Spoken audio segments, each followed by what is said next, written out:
Hi, Misha here, and last time we actually switched gears for a minute and looked at the General Dynamics F-111 aardvark, specifically the new F-111F tactical fighter bomber, strike fighter, originally interdictor model that was released in 172 scale diecast by Hobbymaster. I wanted to show that before getting to this, I believe it'll be probably our final episode in the Russian jets series, the Sukhoi SU-24M FENCER-D. And we have two models here. Both are in 172 scale diecast, and both are from Calibre Wings, which is pretty much the only company doing this aircraft in this scale, in diecast especially. Now I'm going to do a follow-up video kind of looking more at the model, its features, because it does have a lot of them. This is an interesting model because they get so much right, but they also get some wrong. And this is kind of version 2. The first version that you saw in some older videos of mine had some flaws and problems, and so we have kind of an update. Ostensibly, this one here is from the Russian Air Force, the VVS, and this one here is from the Ukrainian Air Force. I say ostensibly because there are some kind of oddities there too. But again, we'll talk about that.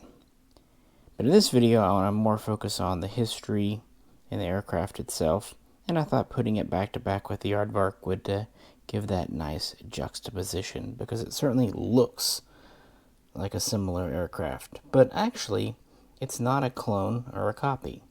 It really is its own thing, with roots dating back nearly as far as the aardvark itself. So with that, let's talk about the early trials, successes, and failures at Sukhoi for the T6 program. So before we really get into these models, because they're both SU-24Ms, the version that really went into service and use, FENCER-D, like I said, let's see how fast we can cover the first decade of history. Now, of course, MiG is very famous for early Russian jets. The MiG-15, MiG-17, and the MiG-19, and of course the MiG-21. Sukhoi was kind of second place. Their first jet was the SU-7. The SU-9 was an interceptor, so on and so forth. Well, the VVS agreed to adopt the SU-7, but they really wanted a fighter bomber, a strike variant, because MiG was doing mostly air-to-air at this time, more of interceptors. At first, they considered, we'll just take the SU-7B airframe and update it for what's needed. But by 1961, the requirements for long range, speed, and payload, plus short airfield, short runway takeoff, were so much that it was really kind of quickly decided that the SU-7 wasn't going to be a good test bed. And then the U.S. proposed the TFX program, which eventually did evolve into the F-111, and so that kind of lit a fire under Russia. What they initially worked with was what would become the SU-15. They took it, reworked it with a side-by-side cockpit, a different style of delta wing, powerful engines. This became the internal name S-58 at Sukhoi, or one of its derivatives rather, but it never really went into anywhere. Now, the earliest requirements weren't completely dropped by the Russian government. They originally asked both MiG and Sukhoi, and there would be resulting aircraft. The SU-15, which wasn't all that very successful, would evolve into the SU-17, which was a fighter bomber, and that would actually be quite successful with nearly 3,000 built. Well, for MiG, the MiG-23, the first swing wing, would evolve into the MiG-27, which was a ground attack variant. And of course, the 17 and the 27 both went into service, but these were more tactical fighter bombers, lightweight, shorter range. They could operate very near the front, but they had limited payload and range. the VVS still wanted a long-range strike aircraft, a strategic aircraft, if you will. And so they really got serious in 1964. And in 1965, in August, the go-ahead was given to develop the first, what would become known as the T-6-1, the prototype. But an interesting feature, it had a delta wing, tandem two-seat cockpit. But for that short runway performance, at this time, Russia was just really into lift jets. The early MiG-2301 used lift jets as well. And so that's how they decided to go. So they would build the prototype, it would be ready in May of 1967, and it would first fly on July 2nd of that year. But there was a caveat. It didn't have the engines it was intended for. The main two engines weren't quite ready yet, so they used lower rated ones, and the 4 lift jets were not ready yet. Nevertheless, it flew. But then in October, they put the 4 lift jet engines in and realized this is shite. They take up a lot of space, they're heavy, they're really dead weight once we get in the air. Yeah, we can take off from a short runway. It was never VTOL, it was always STOL, S-T-O-L, so short takeoff landing. It just wasn't worth it. It reduced the payload, it reduced the range. Well, at the end of that year, the Russian government further increased the payload requirement and the range requirements for the aircraft, and that just killed the T-6-1. It couldn't do it with the lift jets.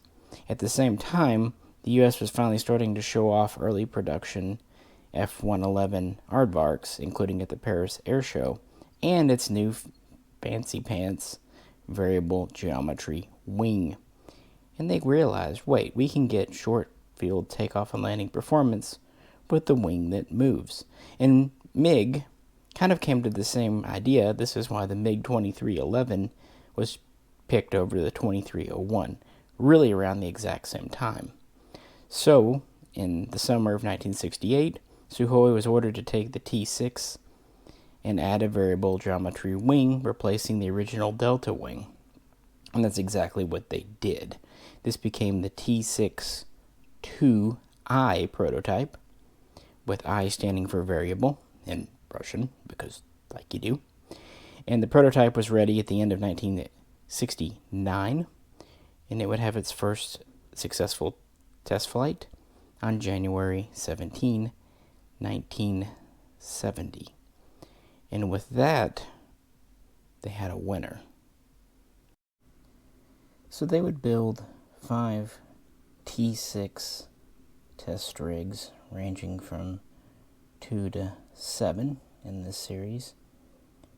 But even before that was all done, they were ordered into production in 1971 with the first production model, now designated SU-24, first flying on December 31st, 1971. And NATO would soon give this the reporting name Fencer. But not much was known about it, and this was an interesting dichotomy. We'll talk more about that later, but I will just say that it had typical Russian sturdy airframe and landing gear and things like that, but it also had very advanced avionics. One thing, the navigation and targeting system, which was originally named Puma, dated all the way back to the early 60s, but kind of stalled out for some time because of technological things. And this went into service during the time of détente, so the military didn't quite have carte blanche spending like they might have had in the 50s. So nevertheless, it went into service. It had a very interesting system. This was Russia's first all-weather, day and night, low-level, strategic strike fighter bomber. It had the ability to hit targets. Typically, it would be sent against hard targets, stationary targets on the ground, or even buried in. Really wasn't meant to go after tanks and infantry formations. And originally not so much shipping, although maritime capability would soon be added. No, for the smaller things, the moving things, that's what they had the SU-17 and MiG-27 for. They provided close air support. This was more of a strategic aircraft. And it had a terrain following radar. It had another couple of radar systems for navigation. It could even kind of self-fly itself at low level to keep it from flying into the ground. And it had an onboard computer system, yada yada. You know, a lot like the F-111, frankly. But in the beginning, the avionics and whatnot gave trouble. I should also mention with the engines, these are the Saturn AL-21Fs. From the beginning, this is what they wanted to use, but they weren't available. And you'll notice these caps here. That's kind of something unique to Calibre Wings. They're little rubber covers like it would be in the ground roll. Speaking of, the landing gear was quite interesting. The front gear would just move backwards in. The two rear gear actually rotated 90 degrees and kind of folded into the side. Also, when the gear were deployed, the housings, the doors acted as air brakes in a way. Of course, the big deal was the variable geometry wing. This allowed for quite a low landing speed of about 140 miles per hour, and it could operate, thanks to the durable landing gear, from some pretty gnarly fields. Fully extended here out at 16 degrees. This was for takeoff and landing. And then we would set it down here, kind of midway. There were two positions, 35 degrees and 45 degrees. These were for typical flight. And then all the way swept back 69 degrees. This was for dashes and to minimize the silhouette and signature. Early on, the Fencer here did not really have much in the way of countermeasures. Didn't have a jammer or anything like that built in. And the four positions were manually set by the crew. They weren't automatic as on, say, the F-14. It also had an all-moving horizontal on the tail, as the model here. And we had a crew of two, a commander and pilot and a weapons officer, side-by-side seating. For the day and time, they had a very modern cockpit. It was air-conditioned, quite roomy and comfortable, and it had 0-0 ejection seats. And after the first run, the second runs, and so on, they actually, either crew could pull the ripcord for both seats. It didn't take a person doing his own thing. But of course, the main thing here is its abilities. This is not a small aircraft. It's, well, we'll talk about length and stuff in just a minute, because it actually does change. But from the get-go, it could carry nearly 18,000 pounds. So not as much as the Aardvark, but still quite respectable. Unlike the Aardvark, though, that didn't have a built-in cannon unless one was installed in the bay, this had a 23mm 6-barrel rapid-fire, high-speed Gatling cannon with 500 rounds. And it had quite a bit of internal fuel storage, something Sukhoi is kind of well known for. It would start off with 7 hard points under the fuselage and wings, although usually only 6 were usable. There were 2 to 3 under the fuselage itself. There was 1 each under the wing gloves, and then there was 1 each under the wings that kind of rotated. And this had a top speed. Originally they wanted to make this a Mach 2 aircraft, but that didn't work out so much.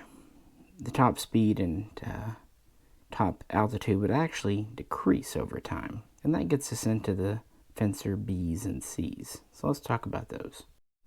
Again, this is a Fencer-D. Both of these are. But the Fencer-A was the first production model, and it would be built for a couple of years up until what we know as the Block 15. Now in Russia, these were all just SU-24s. But in the West, they would start giving them different names when there were visual differences.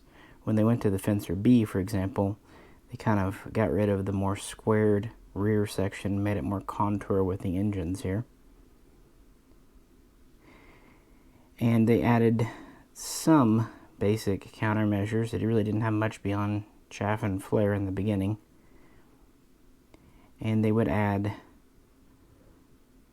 another, well, not quite yet, I suppose. That would be with the C. But it all kind of changes. Now, one of the major things with the original A's and even the first B's, these had variable intake ramps here. They could open and close.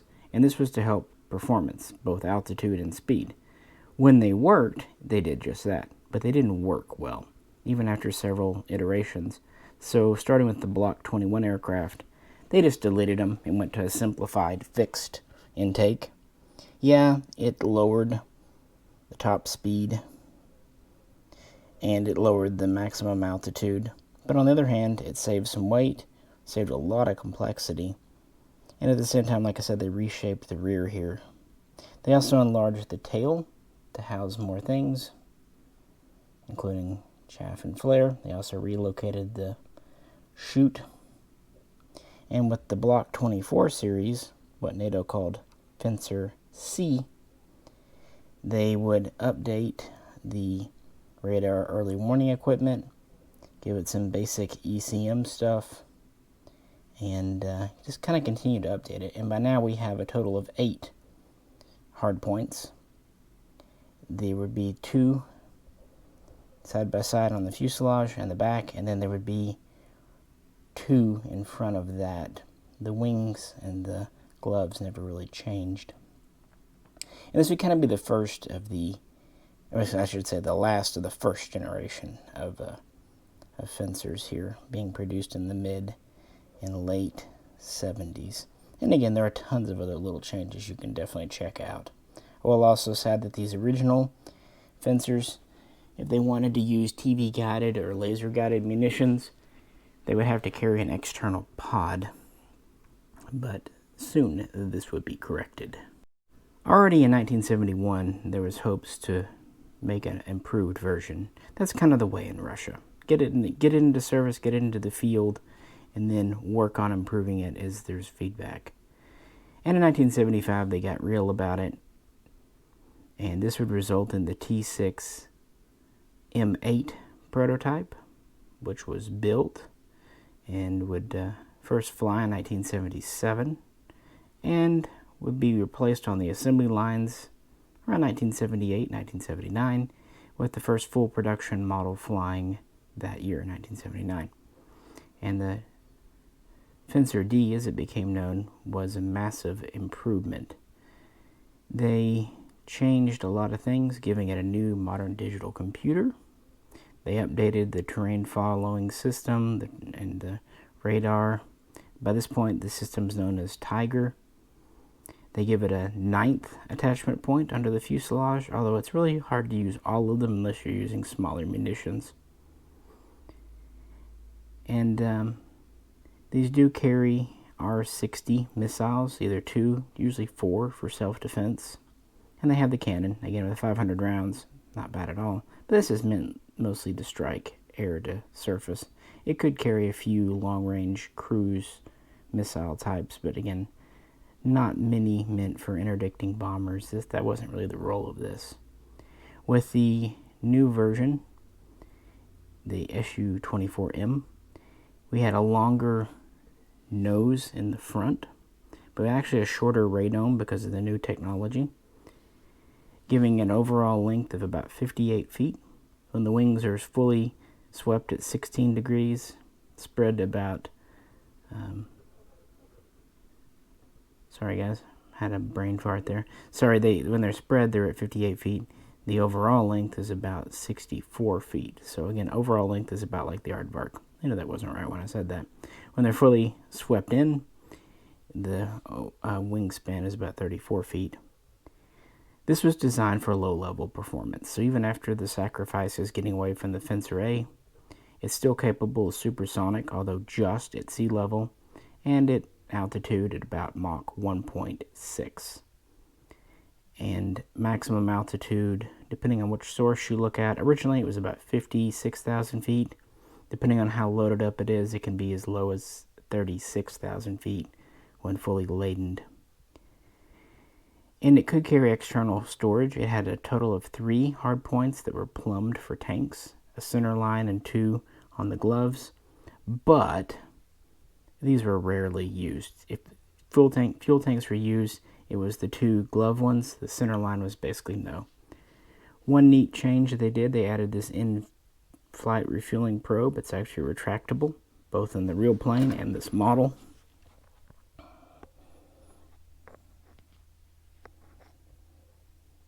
Pretty neat.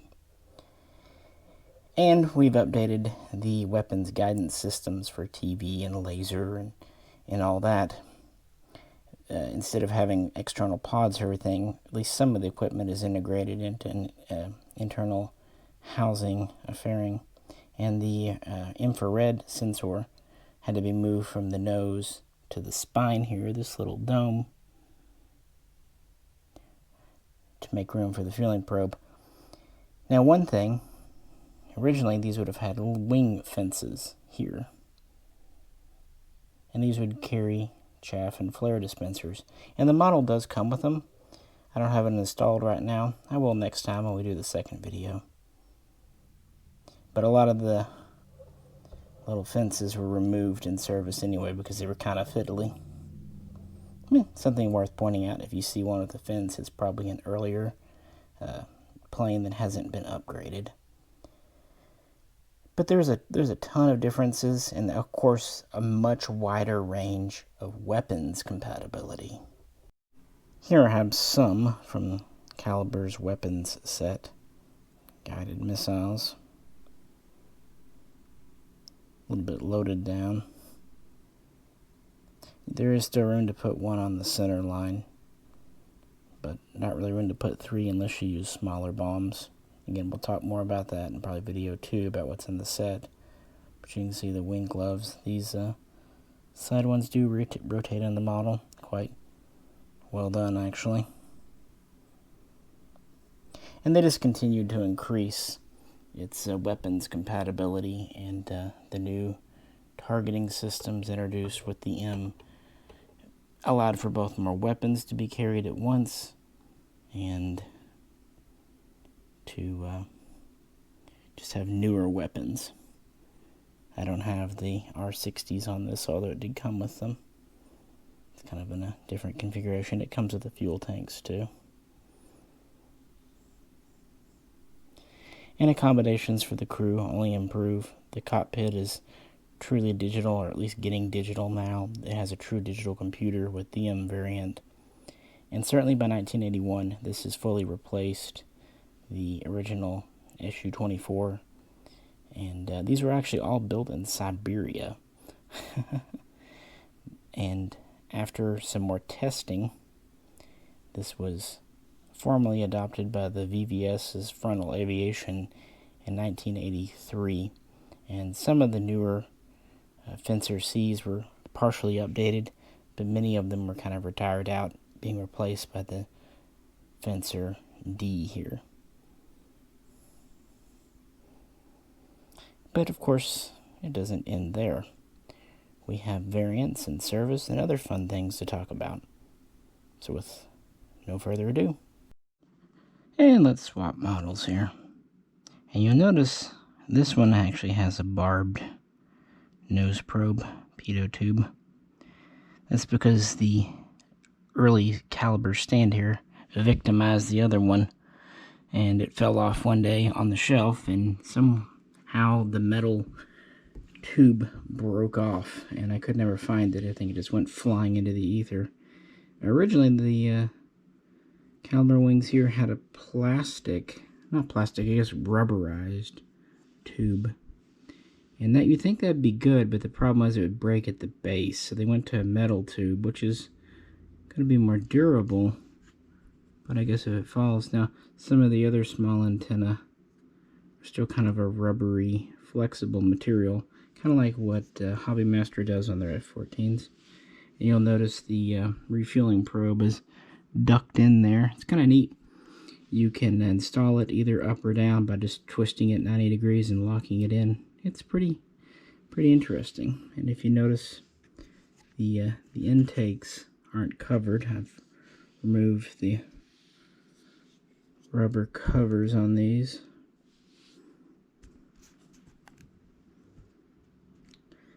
Just because. And this one has some other weapons from the set. It has the R60s. Another interesting thing, a lot of sources claim that the R60 missiles were on the wing, the pivoting stations, but the ones that Calibre ships with seem to want to fit on the glove. Oh well. And this one has just some Fab 100 bombs, 250-pound bombs there under it, little storage racks. And this one does not have the wing fences, but it has the kind of boxy chaff and flare dispensers in the back here, which is where they move them to when they get rid of the fences. So that's kind of neat that they're on here. They said that these are quote-unquote scabbed on, which is a funny way of putting it. But yeah, this one's ostensibly in the Ukrainian color scheme.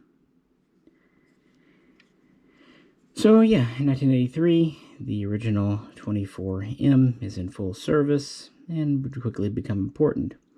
There would also be the 24MR. They wanted to have a new reconnaissance aircraft as early as 1975 to replace aging Yaks and, Aleutians and MiGs. But they had to wait till 78, 79 to get serious because the 24M program took precedent. Finally, they did come up with the T6MR26 prototype. It was 26. And this was a modified SU-27M type. And it was very similar. It had the same terrain following radar, but it got rid of the attack radar in favor of a side-looking aerial warning radar. Of course, it also had cameras and other things, and it carried surveillance equipment and pods, and you know what a reconnaissance aircraft is. So they would first have the modified prototype fly in 1980, and then it would enter into service, or I should say the first production 24MR would fly in April of 83, and then would enter into service later that year with the VVS. Now, originally, Russia had no plans to export either variant of the SU-24. It was for the VVS, frontal aviation, and then later it would also be deployed by the Navy's air arm for like the Baltic Sea and the Barents Sea and stuff like that for the anti-shipping rule. However, the late 80s were a changing time. And they decided to go ahead and release an export version known as the SU-24MK. And just like with other export versions, it was a slightly downgraded version. It couldn't quite use all the fanciest weapons and had slightly downgraded avionics. The first prototype, known as T6MK-17, flew in May of 1987. And then the first production, SU-24MK, flew in May of 1988 and soon went on to the global market. And production would continue in Siberia up until 1993. So it would outlast the Soviet Union, but only just. Now, like I said, this one is in Ukrainian color scheme. And that's actually kind of a question I have about the Calibre Wings. Typical paint for these was strike aircraft. It was kind of a gray, medium gray on top, and then kind of the anti-flash white on bottom. At least that seems to be standard. But this one's in kind of more of a Ukrainian scheme. Still got the white bottom, but from what I'm told, the top is more of a bluish gray, kind of a mild camo. And the other one we looked at is kind of got more of the traditional VVS gray-green bottom and kind of a grayish-brownish top. But then again, Calibre's known for trying to weather their aircraft.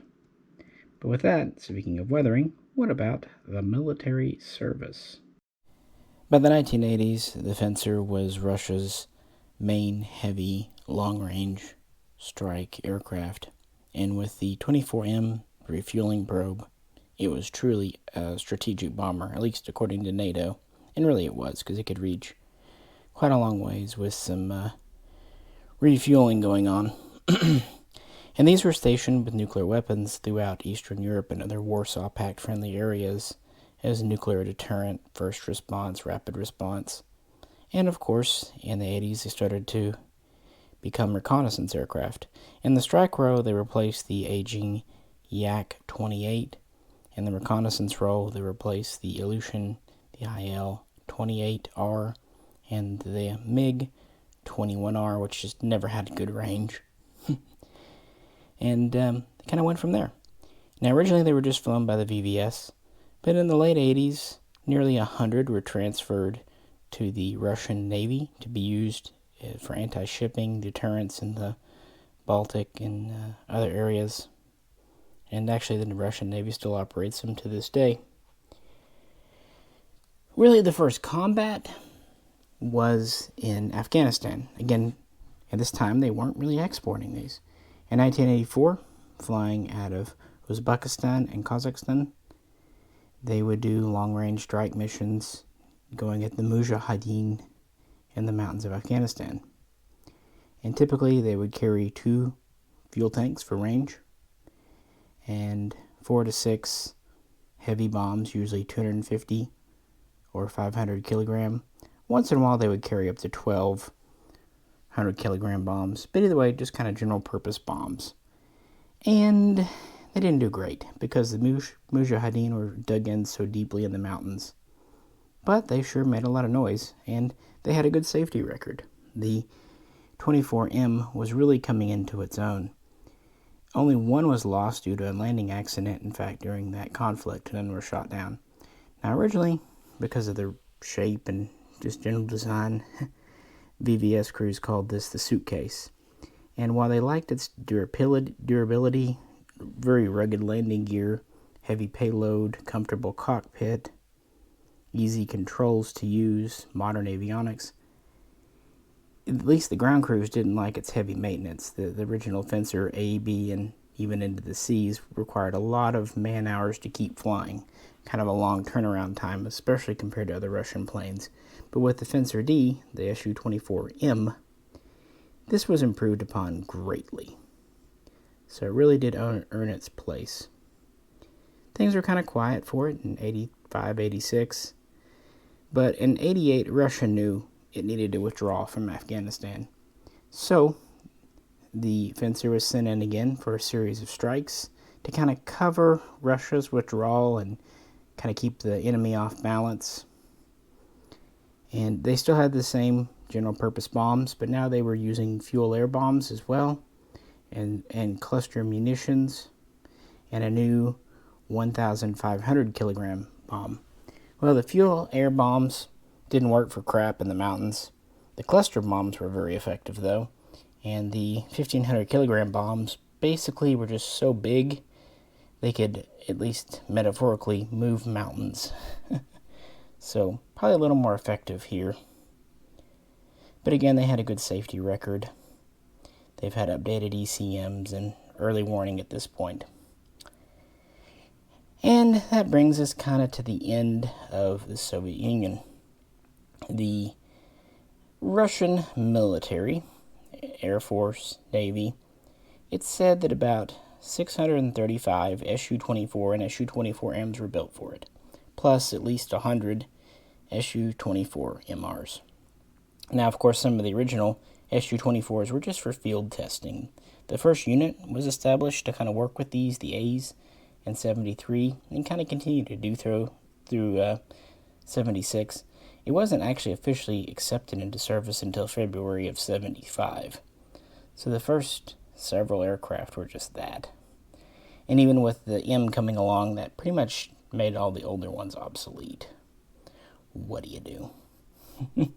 But these are still in Russian Federation stockpiles into the 90s. In fact, they were used in 1995 in the First Chechen War. One of them was lost there due to an accident. And they were continued to be used in 1999 during the Second Chechen War, where they lost anywhere from 4 to 6, and at least one of these was actually shot down by a SAM, a surface-to-air missile.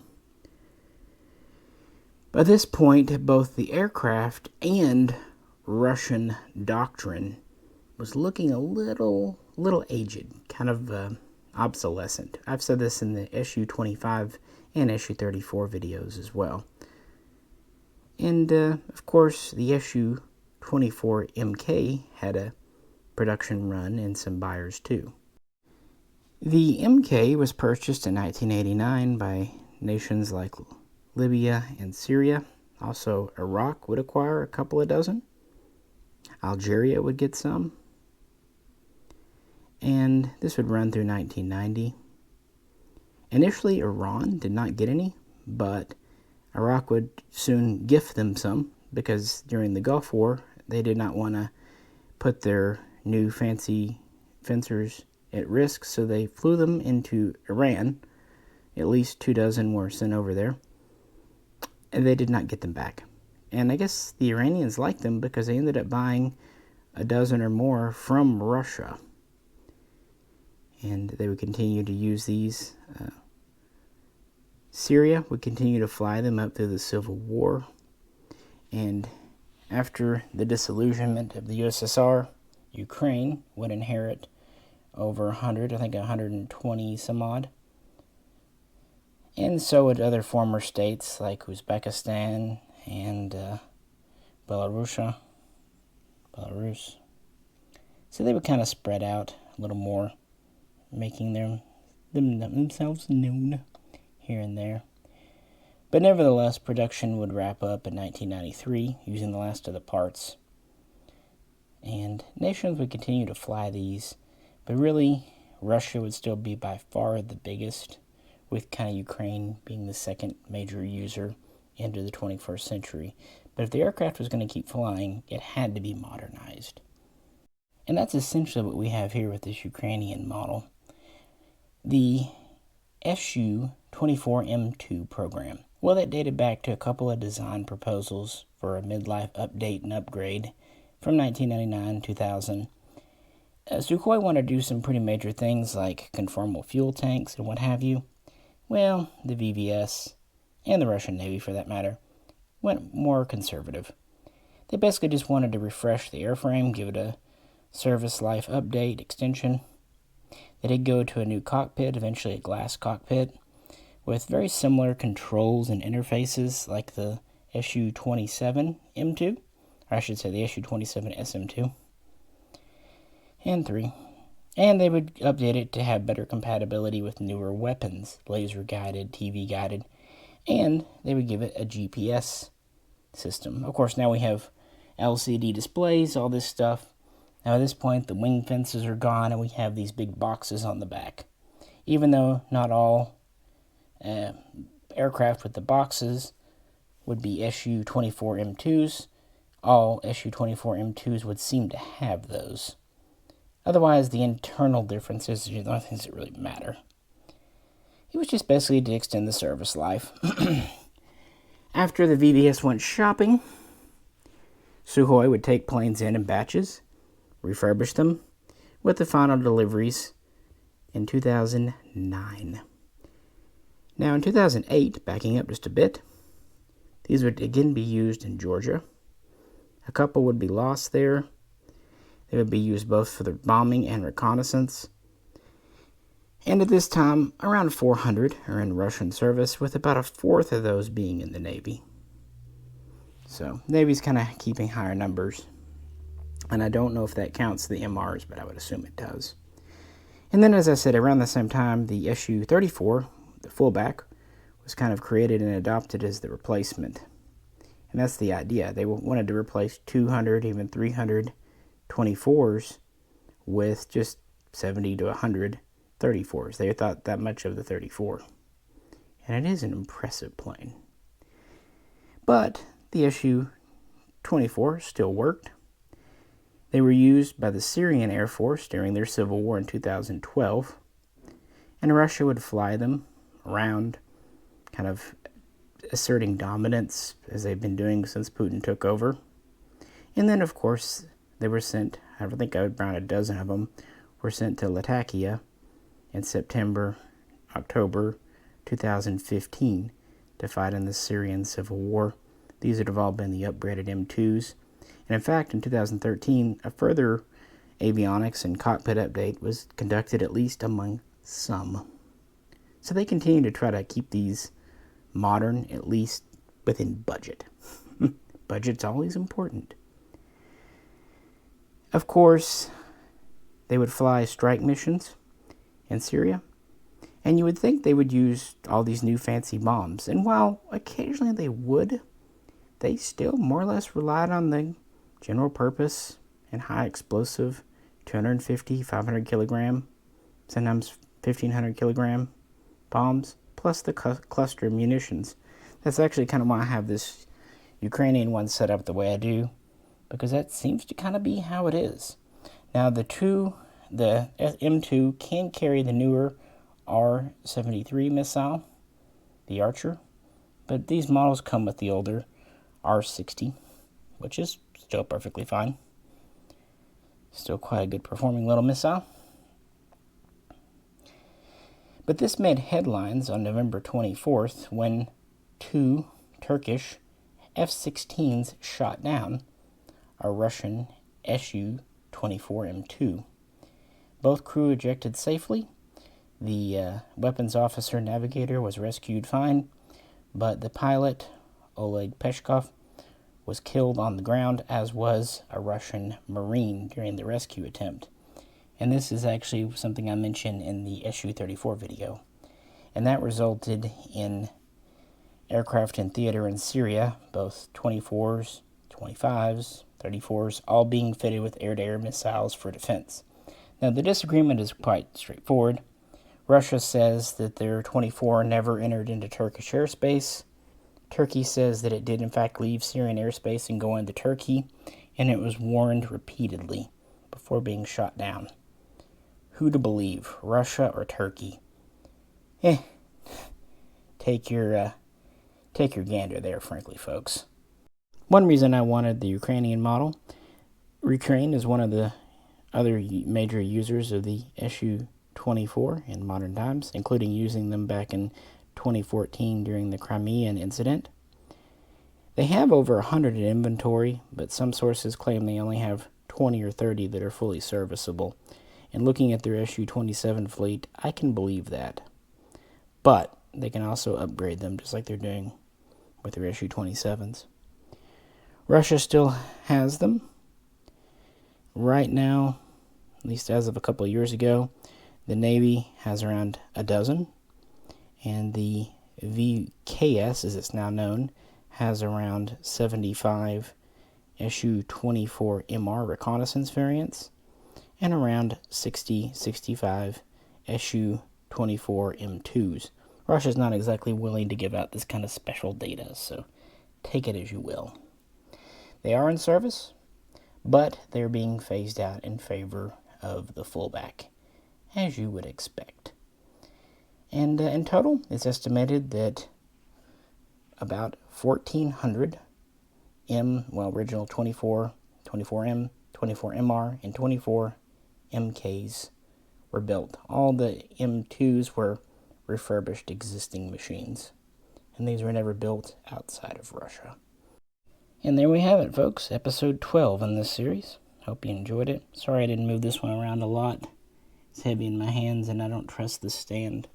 I actually do have a couple of the new weighted stands on order from Calibre Wings, so I want to talk about those when I get them. And I want to look at the weapons set in more detail.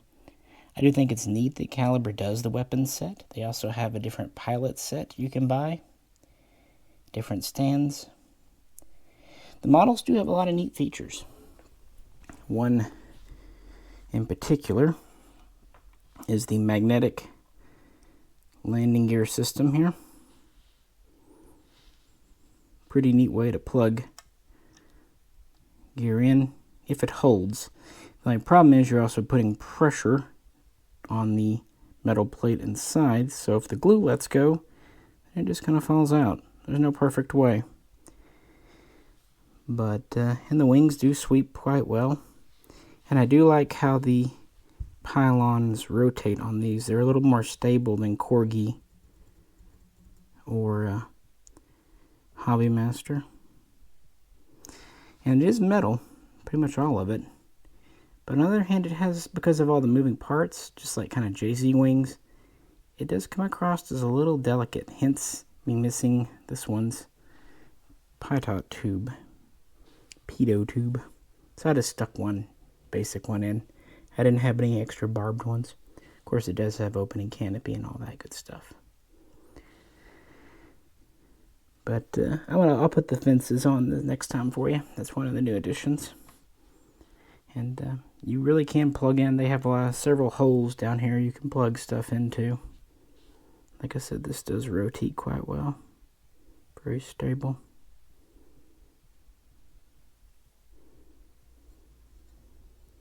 By the way, what is this? I know the other one, it's a rocket pod.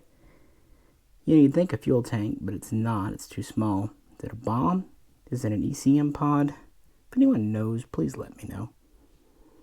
Like I said, when it comes to the really big heavy bombs like these, it typically only carries 2. But yeah, I've been really excited to bring this one to you. And that's why ultimately I'll probably do a part 2. Well, I know it will. I just don't know where it'll be. Time and all that, you know. And if you get these stands, the Generation 1s, be careful. Good concept, but it definitely needed a Gen 2, and so I'm glad they finally came out with that.